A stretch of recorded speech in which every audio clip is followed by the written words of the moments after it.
brought in for you to work on, because there are some subtleties there related to the warp and so on that I want to emphasize. In fact, you would say, oh, wait a minute, John,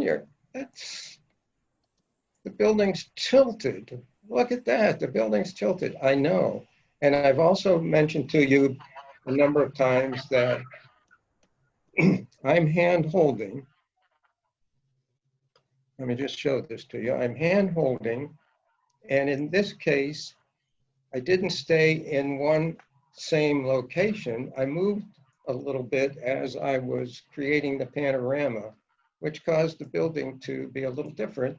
I didn't, not extensively, but did move some, and that will change. So one of the things about being on a tripod is that it keeps it in perspective as you turn the camera doing things. However, when you're doing a wide angle scene like this, it can be very common that some part of it will slant.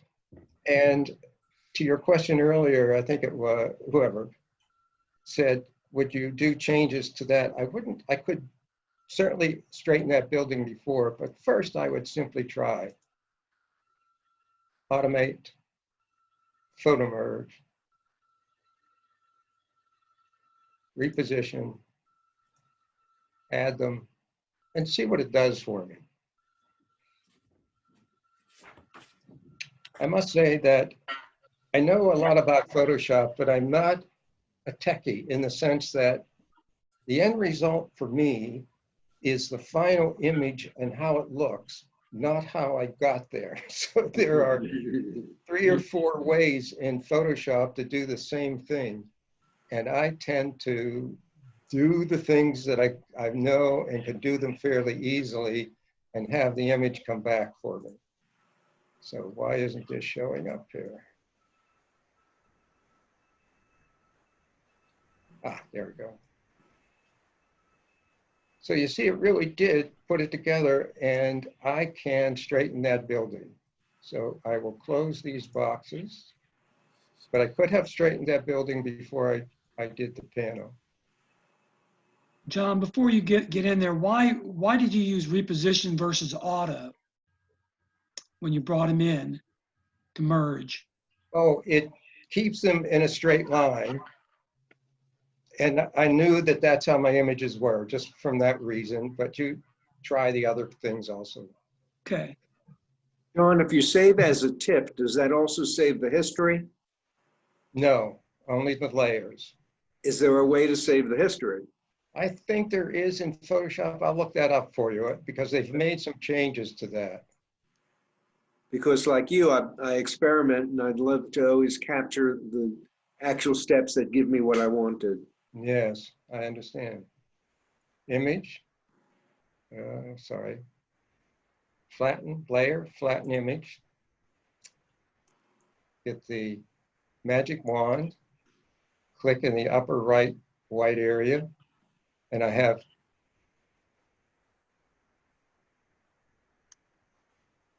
get the right tool, John. There we go.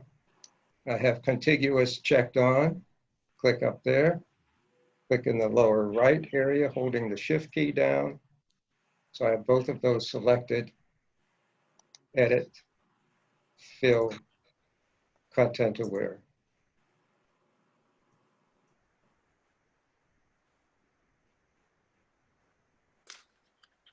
That's the image. While this is processing, what is the difference between merge layers versus flatten?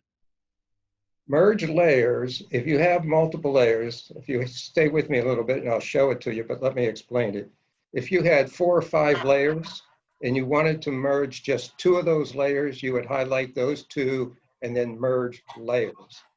If you had multiple layers and you say flatten, it pulls all the layers into one layer.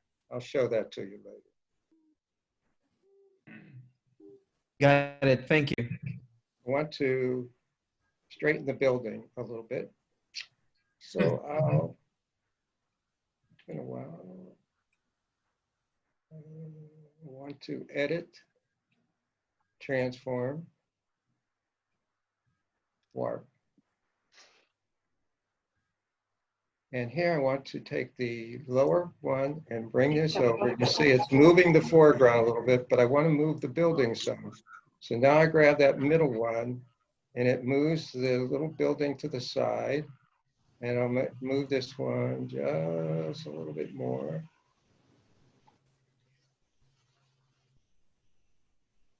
In fact, I may go to 5 by 5. Because I wasn't getting everything that I wanted.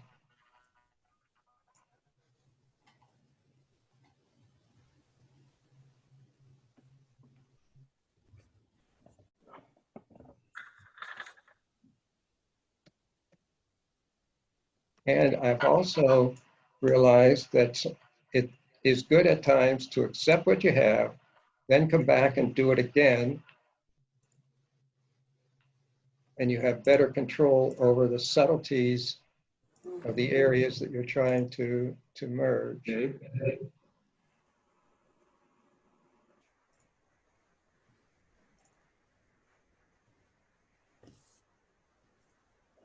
Now your bell tower on top is leaning.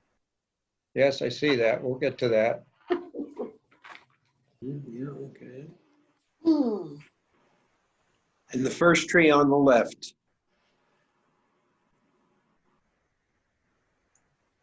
Oh, that didn't do it. Ah, come on. Mhm.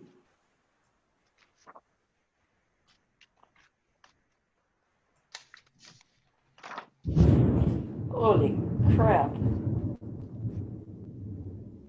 Well, you can see what you can do with the warp, and it takes time to get everything the way you want it.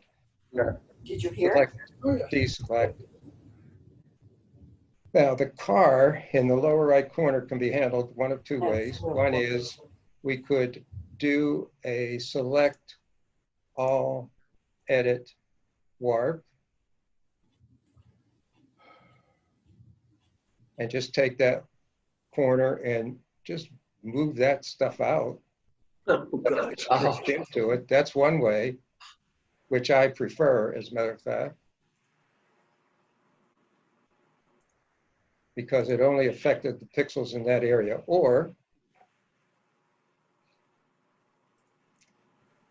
we could clone it out, and we could do a little bit at a time of, oops, wrong tool. I want the lasso tool. Just select a little bit of it at a time, edit, fill, content aware.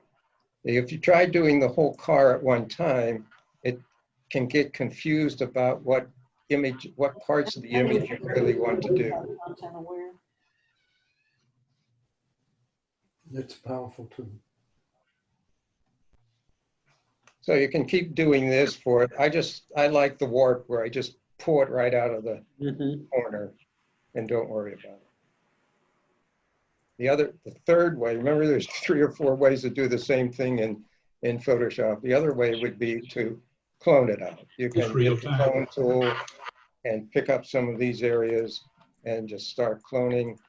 And when you're cloning, I recommend that you go to different areas so that you're not getting a repeat of everything. And I'm doing it quickly, but you get the idea of what I would want to do and change things, remove that car. So, but I've done some other things on this image. I want to show those to you. See how I've straightened it so on. Here's the sky, and the sky needs to be handled before we take this into black and white. Bring in some drama into the sky, because the detail is there. I know that it's there. I looked at the histogram when I shot it. So come up to dehaze. And look at the beautiful aspects that's in that cloud, that sky. Now, sometimes I find that it did it to a certain extent, but I'd like more, but I had used up the slider. So I'll just do it again. Oh.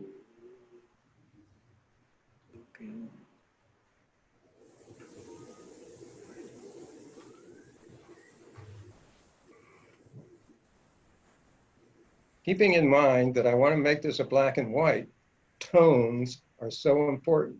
So that blue now will be a darker tone and will give me more dimensions up in the sky area here. John, the dehaze also darkened the main building. Yes, that's where I'm going next. I want to open up this. So I will take the dodge tool on midtones. Okay.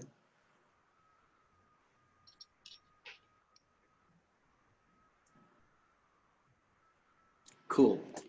Open up that building and side of the building here and this building.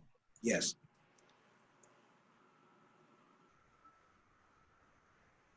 See, you didn't think I had any detail in those areas, huh? Oh no, I had detail everywhere. Cool. Cool. Now, the foreground, especially over in the left corner, is way too bright. And I especially don't like that little rock sitting there. So I'll take the clone tool, pick up some of the tree right above it, bring that down, remove that from there. And I need to darken that area over on the left side. Way too bright. I don't want your eye going there. I want your eye really go into the center. So I will darken some of this area even more, keeping in mind where I want the eye to go. So even darken the trees a little. I'm going to force your eye into, even up in the sky, force your eye into the center of the image, because that is the subject. That is what I want you to see at first, is in that area. So I'll darken this. Also, I'll back and lighten highlights on the main building, not just the midtones. I opened up the midtones, but now I want to open up the highlights a little bit more so that I bring you into that building when I am converting it to black and white. And see now the detail in the bushes nearby. I need to, on midtones, I need to open up some of those bushes. Oops. I turned the wrong tool. When something isn't working, remember I said 3 things. 1, make sure you still have the right tool. 2, that your option bar has what you want. Or 3, are you on the right layer? And when it was getting darker, I thought, why is that? I want the dodge tool. I had selected the burn tool instead of the dodge tool. So now I just dodge some of these areas in here to bring out the highlights in those areas. And this area here, when it gets turned into a black and white, the more black and white you do, you'll get a sense of how something will turn into a black and white. This will be very light gray areas. That's a little too bright for me. I will do an adjustment, hue saturation, get the hand, select that color. You notice it says, oh, it's yellows. And just remove some of that yellowish down in that area. And now that I see that, I would darken it even a little bit more. Whoop, wrong layer. That's why it wasn't working. There we go. Maybe behind the trees.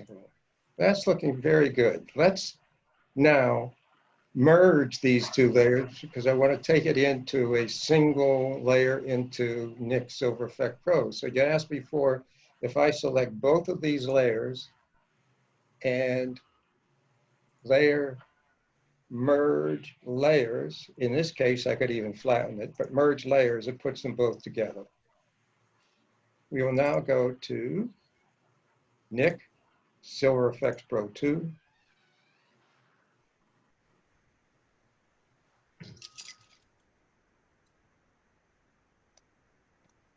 John, this is Pierre Moyal.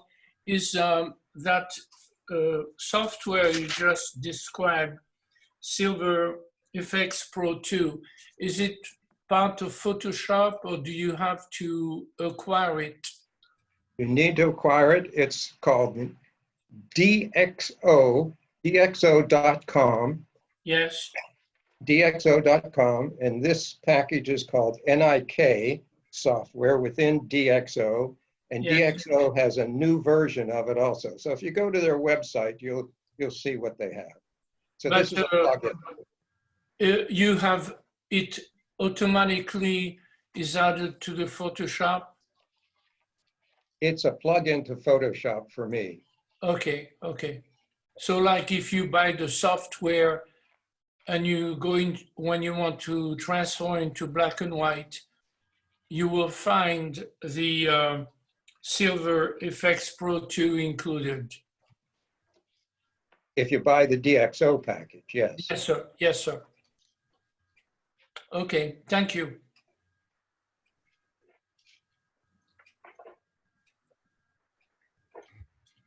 It's a great picture.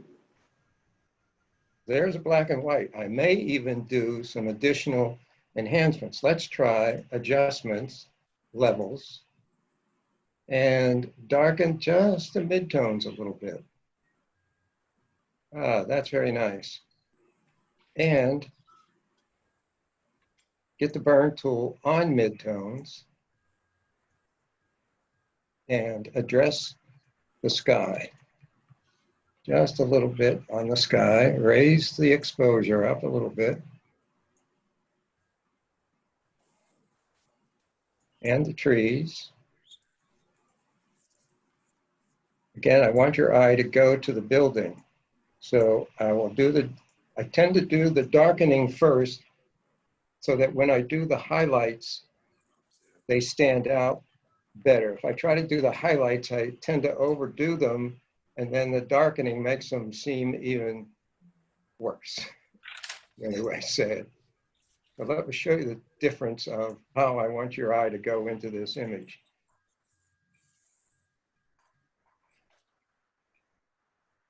Here it is coming back from Silver Effects. Here's the levels, and now here is my final enhancements. Look at the difference of the final enhancements for that. Wow. Now, John, where's there your are eye some go? telephone lines on the left-hand side going into the trees. Yes, you would get rid of those. Let me tell you how to get rid of those. Spot healing brush. And you do a little bit at a time. If you do a lot of it, it tends to, and you also want to make sure, let me back up here. Make sure that up in the upper left in the option bar, that the hardness is up a little higher so that it gives you a good aspect of what it's merging, and just pick out those lines. Well, I'm kind of in and out. I think I figured out how to easily cast the laptop to the, I'll save this image and send it Oh, to that's you exciting. also. that's what I was doing on the laptop. Ah, well, that would be wonderful. We could turn the TV on if you were, You try. I mean, if you wanted to pursue that.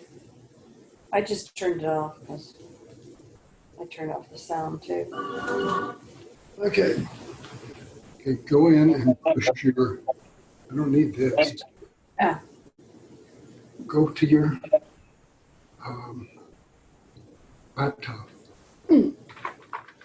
Press the Tell Windows. you something, I want to we'll end with this today. I would like you guys to work on these things. I'll send you this black and white, and I'll send you the other one so you can work on them and How do I compare. do that? There's no But window. before we go, I wanted to show you a couple things about this image. Oh, and what? Excuse me, Mary Batchner, you're not muted. Oh, I'm sorry. John, is this image up in Smoky Mountain National Park? It's at Berry College. There's a side road on the first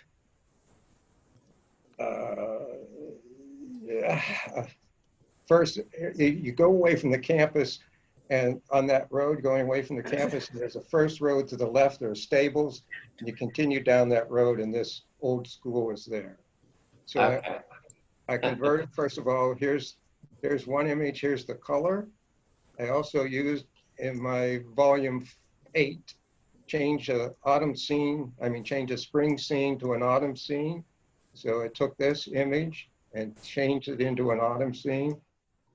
So you had many ways to do this. And then I liked this black and white, but I also liked a sepia version of it. Mm, So you get to play with these. beautiful. Once you have that color image to the level you want it, you can then do lots of things to improve and change and make an artistic image out of it. Any other questions before we close today?